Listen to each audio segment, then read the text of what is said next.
día con toda la audiencia de Enfoque al Desarrollo. Esta vez hablaremos de seguridad. En febrero de este año se realizaron amotinamientos en cárceles del país que generaron la muerte de 79 PPLs. Posteriormente murieron 20 más, incluso con decapitaciones y cuerpos desmembrados. El expresidente Moreno relacionaba esta situación con el crimen organizado y el narcotráfico. Estos amotinamientos tienen relación con mafias internacionales. Para tratar sobre este delicado tema, nos acompaña el coronel Mario Pazmiño, especialista en temas de seguridad, analista internacional y consultor en seguridad y defensa, exdirector de inteligencia del ejército, articulista y autor de dos libros. Bienvenido, coronel Pazmiño. Muchísimas gracias, Osvaldo. Un cordial saludo para los televidentes y los radioescuchas de este precioso medio de comunicación. Gracias por la invitación. Gracias a usted. Vamos primero desde lo macro. La inseguridad interna que vive el país tiene que ver con el crimen internacional. Indudablemente, el crimen internacional está haciendo parte de la dinámica regional y también aterrizado en el contexto nacional. El crimen organizado tiene desde mucho tiempo atrás penetrado la estructura gubernamental, la estructura de control y la estructura judicial en el Estado ecuatoriano. Y esto es parte del reflejo que se ve en los centros carcelarios.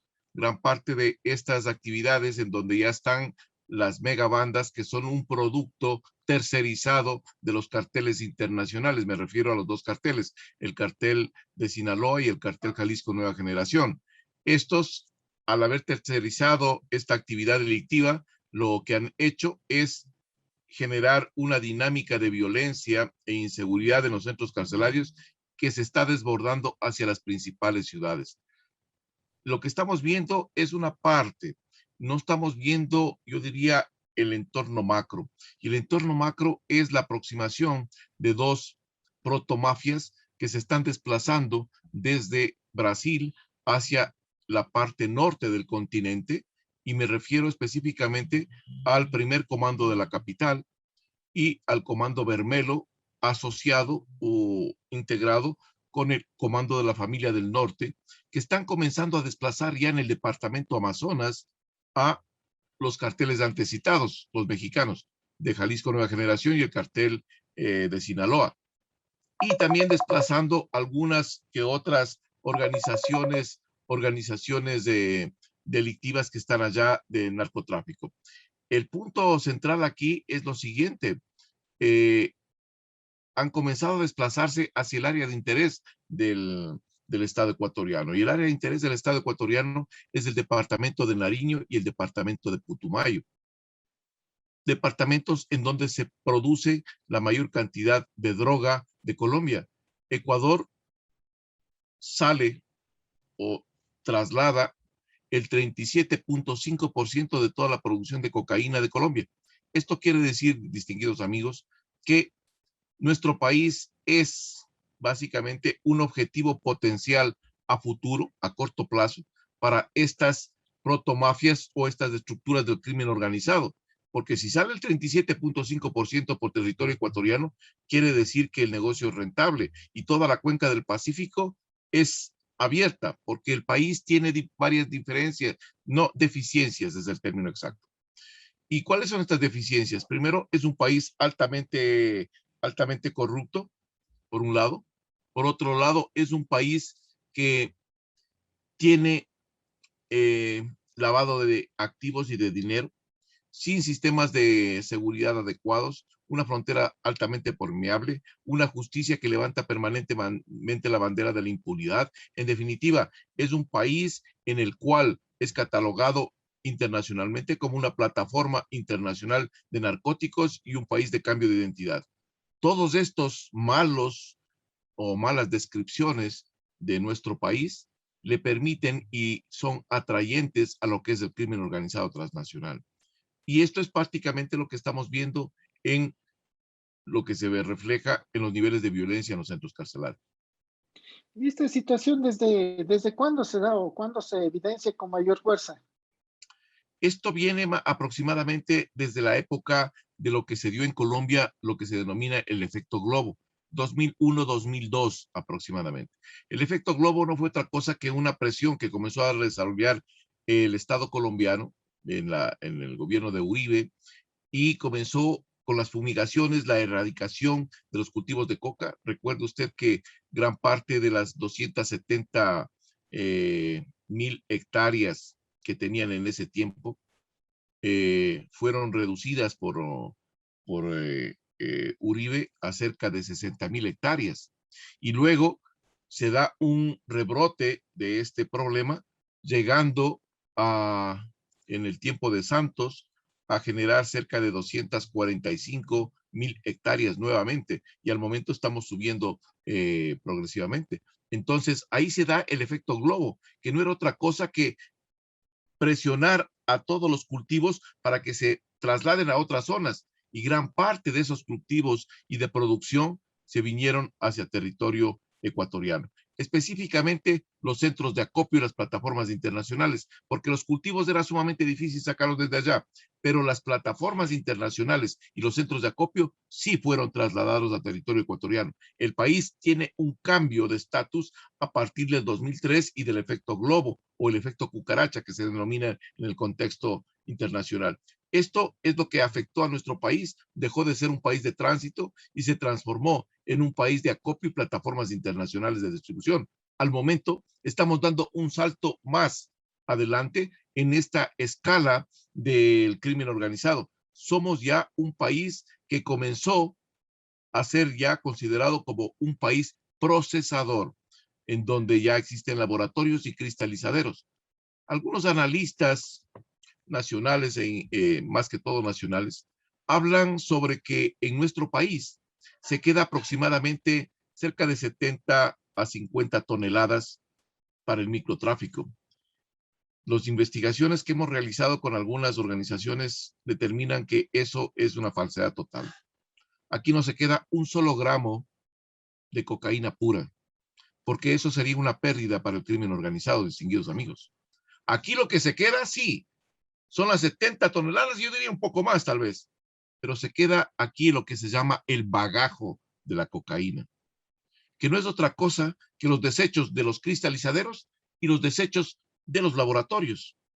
Eso es lo que consume nuestra sociedad, eso es lo que consume el microtráfico, que es mucho más dañino que la cocaína. La cocaína es sumamente dañina, pero esto es mucho más dañino, porque son los desperdicios que se generan de estos laboratorios de cristal. Este negocio es un negocio sumamente, yo diría, grave, que está afectando la salud y también afectando la estabilidad del pueblo ecuatoriano, en el caso nuestro. Esto es a nivel regional y global, indudablemente. Y ante esta situación existe un plan de seguridad integral del Estado. El Estado ecuatoriano tiene un plan de seguridad, pero no aterriza en políticas públicas que sean orientadas específicamente hacia políticas sectoriales y que esas políticas aterricen en territorio. ¿Qué quiero decir con esto? Que solucionen los problemas de la sociedad, porque las políticas públicas, usted lo sabe muy bien, son aquellas que emite el Estado para solucionar un problema estructural.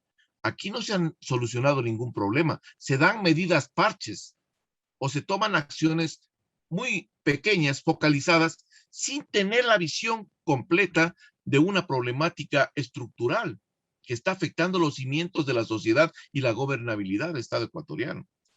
Se hicieron algunos proyectos, como el proyecto, por ejemplo, de la Fuerza de Tarea Conjunta Esmeraldas. Un proyecto importante, sí, en el tema de seguridad, pero no se hizo nada en el tema de desarrollo. ¿Cómo queremos nosotros incorporar a la sociedad a la gente que vive en la frontera norte? Gente que conoce como referente al narcotraficante, al comandante guerrillero. Esos son sus referentes. Y esos le dan diferentes apoyos y recursos. Entonces, por ejemplo, un raspachín ecuatoriano que pasa al otro lado se gana diariamente aproximadamente unos $35. Pero si va con toda la familia, cada miembro de la familia gana $35. ¿Qué tienen que hacer? Raspar la hoja de coca, meter en un saco de yute y entregar. Cada saquito de yute cuesta, de yute cuesta ese valor. Entonces, la familia saca aproximadamente diarios unos $200 a $300, dependiendo del número de familia. ¿Eso quieren sustituir con cultivos de cacao, de yuca? No, señores. Entonces es necesario generar otros procesos de desarrollo en los cuales el Estado ecuatoriano intervenga con todos los poderes del Estado para hacer lo que había anteriormente, distinguidos amigos. Anteriormente había un concepto que se llamaba fronteras vivas, que no era otra cosa que aplicar procesos de desarrollo comunitarios con sistemas de seguridad. Esto era lo ideal y creo que hacia allá debemos de encaminarnos. Damos seguridad y generamos también procesos de desarrollo. Eso es lo que pide la sociedad que vive allá, haciendo patria desde el primer milímetro de frontera y que han sido descuidados por todos los gobiernos. Usted no ha visto un solo presidente, a lo menos yo en mi tiempo de vida no he visto un presidente que haya ido a caminar por la frontera y haya conversado con la gente que está allá y sepa verdaderamente las realidades. ¿Por qué no hacen esto? Porque allá hay pocos habitantes y es mejor un mitin político en una gran ciudad que tiene mayores réditos políticos que ir a verdaderamente a ver donde yo digo las papas queman y donde la realidad es diferente. Coronel Pazmiño, ahora, ¿qué relación tienen las matanzas de los PPLs en las cárceles con el crimen organizado y con el narcotráfico? ¿Cómo no? La pregunta interesante. ¿Qué es lo que sucede? Yo había hablado en el diagnóstico inicial que existe esta correlación entre carteles y megabandas. Pero esta relación se da ¿por qué? Porque los carteles no pueden ejercer un control territorial, entonces subcontratan a estas pandillas o megabandas que se llaman para que realicen ese control territorial, para que cuiden los centros de acopio, para que cuiden las rutas hacia los centros de distribución y también que ajusticien e impongan la ley cuando hay personas que no quieren colaborar con ellos. Entonces, estas megabandas hacen todos estos trabajos delictivos de, yo diría, tercerización de este cartel.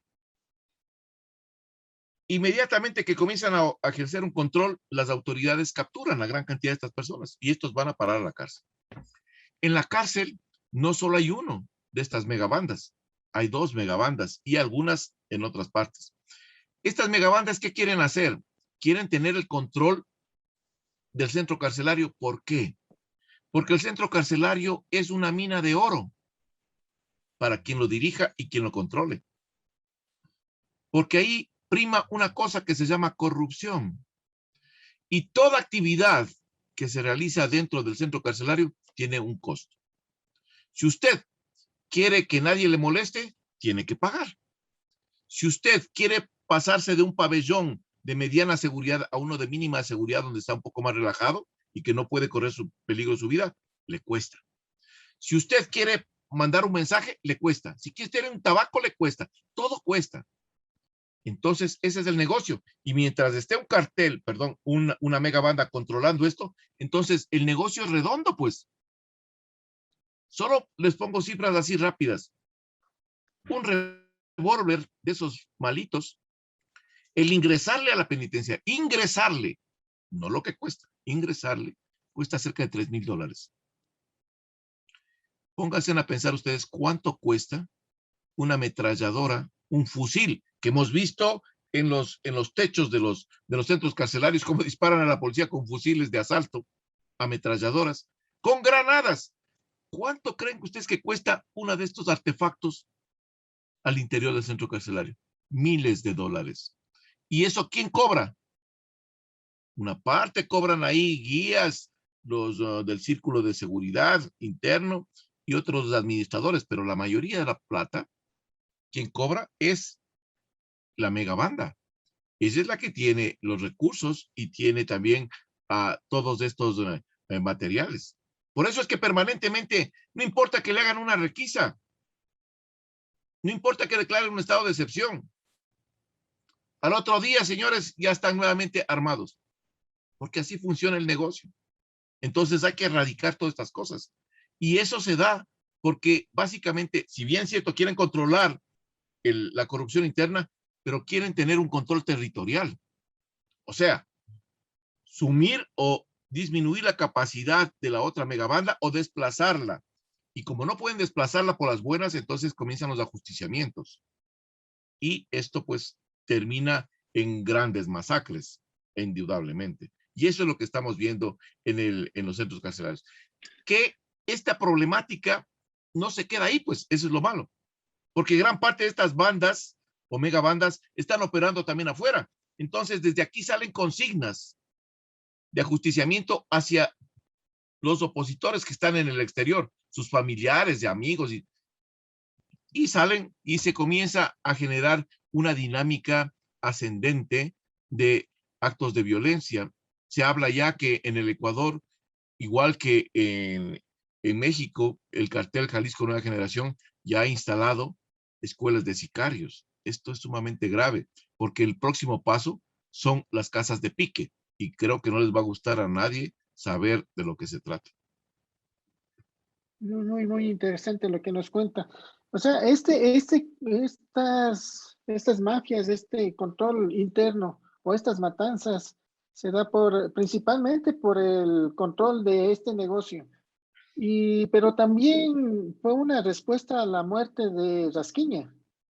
Sí, pero recuerda usted que la muerte de Rasquiña es dado por quién, por la banda contraria, por los lagartos, y específicamente por el cartel Jalisco Nueva Generación, quienes veían en alias Rasquiña al líder y el que manejaba casi todos los centros carcelarios, ven una amenaza para su ascenso y para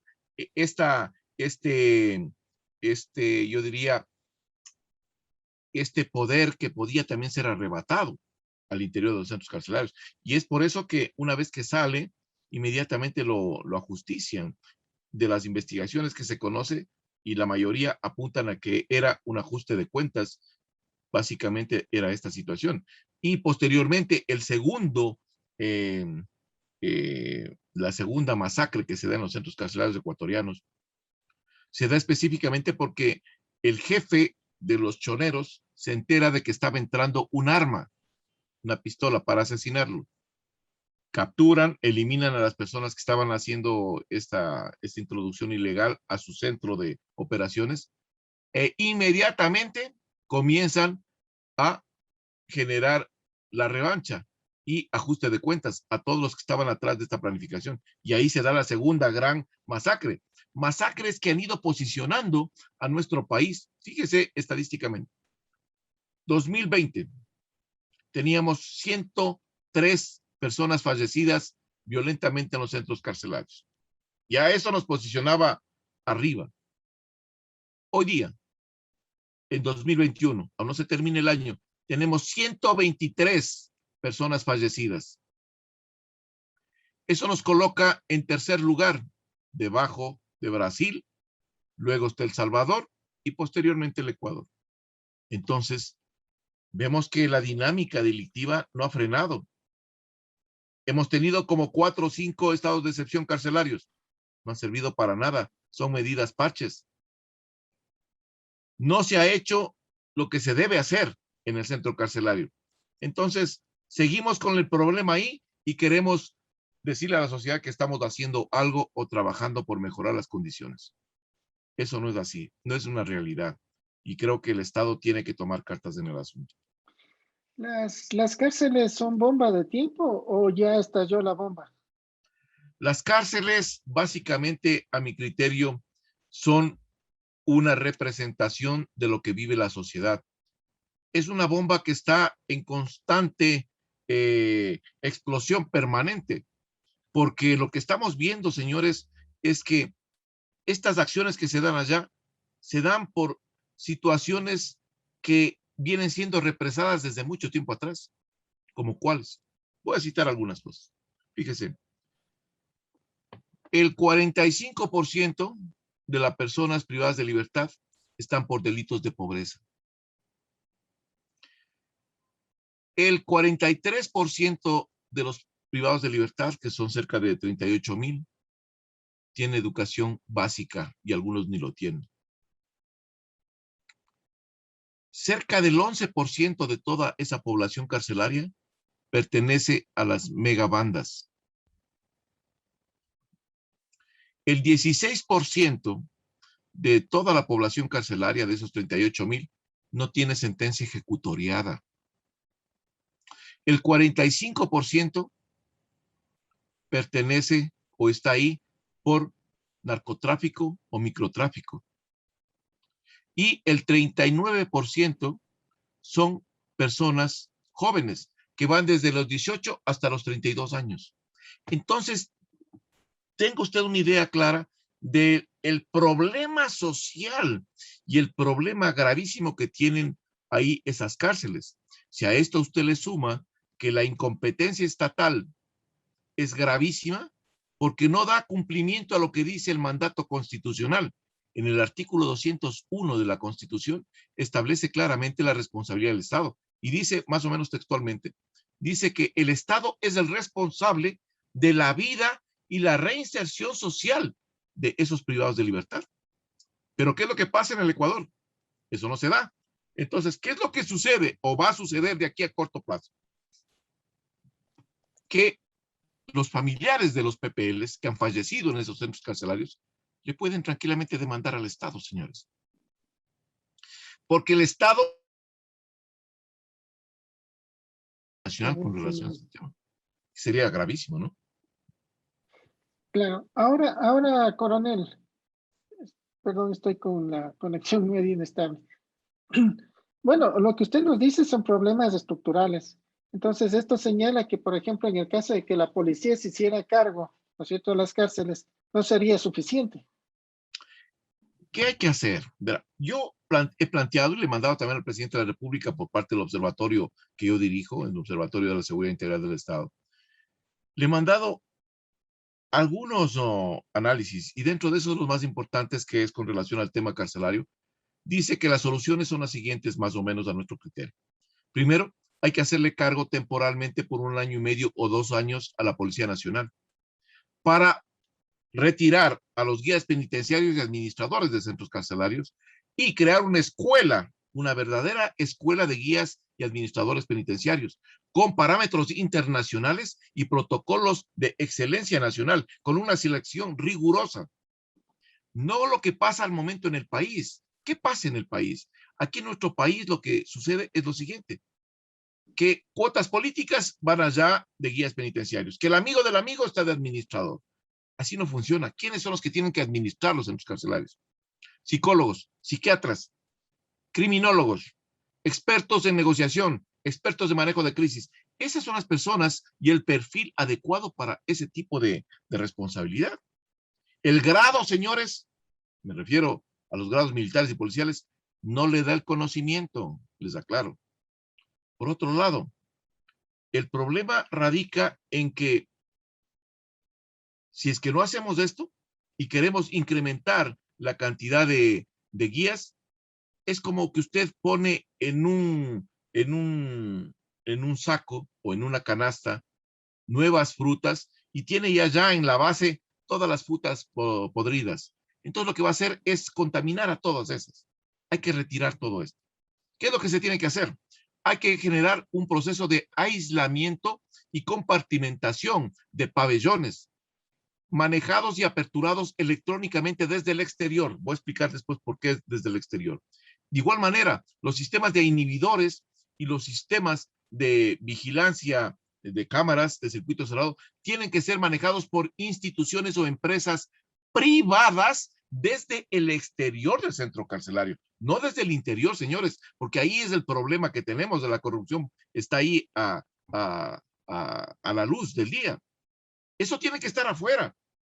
El presidente Guillermo Lasso dice que no comparte la idea de la privatización. Señores, el día jueves de la semana anterior yo hice un seminario internacional aquí en el país que trajimos expertos de Costa Rica, de México, de Brasil.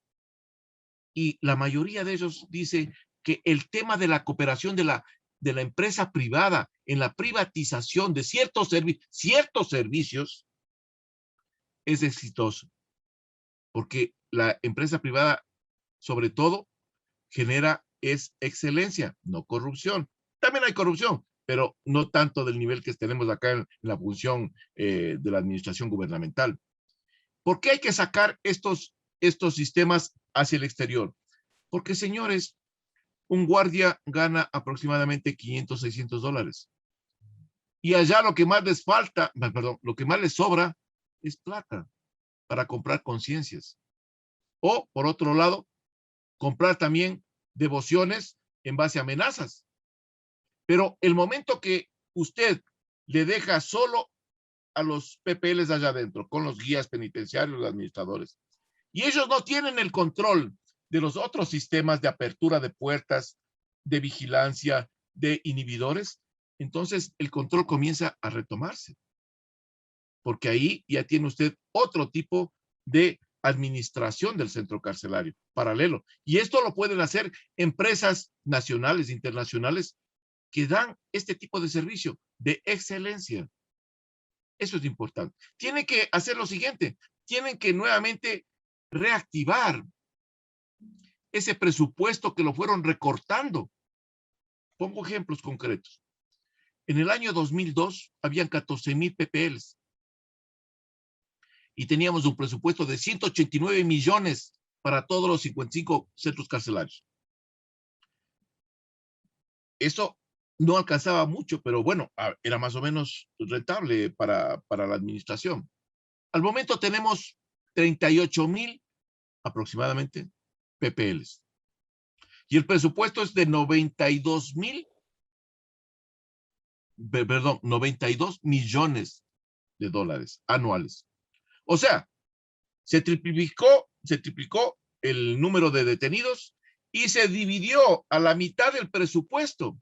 Esto nos da una idea de que el Estado no tiene la menor idea de lo que pasa en los centros carcelarios y que es una bomba de tiempo que le puede estallar.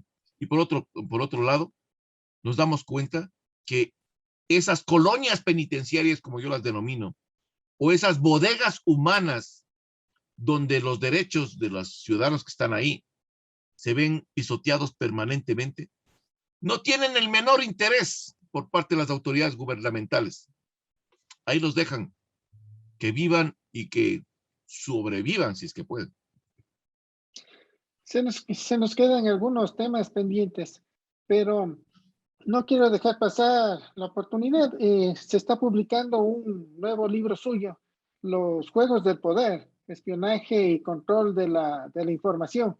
¿Qué nos puede anticipar sobre este tema, sobre este nuevo libro? Bueno, este libro es el segundo de una colección de 5 libros que estamos desarrollando. En esta ocasión escribimos con Saudia Leboyer este libro, Los Juegos del Poder. Este trata específicamente sobre cómo los sistemas de inteligencia internacionales permearon y ingresaron en el Estado ecuatoriano. Y colaboradores, y aquí quiero ser muy claro, colaboradores del Estado ecuatoriano, ministros, sacerdotes, militares, de todo, vendían la conciencia y vendían la información a cambio de migajas de plata al servicio de inteligencia cubano. Aquí están los nombres. En otro lado, las operaciones de inteligencia que hizo la SENAIN para violentar la seguridad de los ecuatorianos. Hay 1,500 operaciones, no sacamos todas, sacamos unas importantes para tener una referencia nada más, que les sirva de mensaje. Vemos cómo el sistema de comunicación del Estado, del aparato estatal, violentó permanentemente los derechos de los ciudadanos y persiguieron. Un sistema de inteligencia que fue cambiado completamente. Disculpen el término que voy a utilizar, fue prostituido. De un sistema de inteligencia que trabajaba para el Estado ecuatoriano, para los objetivos nacionales del Estado ecuatoriano, se transformó en un sistema de inteligencia político que lo único que quería era proteger al caudillo político, al partido político y la ideología política. Así, distinguidos amigos, no se hace patria. Pero por otro lado, este librito, que tiene un costo de $20, que pues, gracias por permitirme promocionarlo aquí. Este librito, señores, le permite a la sociedad irse quitando la venda de la desinformación. Aquí hay cosas que no se han dicho públicamente, ni tampoco en los medios de comunicación. Algunas de ellas son bombas para algunos funcionarios públicos. Y lo pongo a disposición de ustedes con Saudia Leboyer, que hicimos este libro para la sociedad ecuatoriana. Muy interesante. Ha sido el coronel Mario Pazmiño, experto en seguridad. Muchas gracias por su presencia Gracias y a usted. muchas gracias por la audiencia. Hasta la próxima Gracias. semana.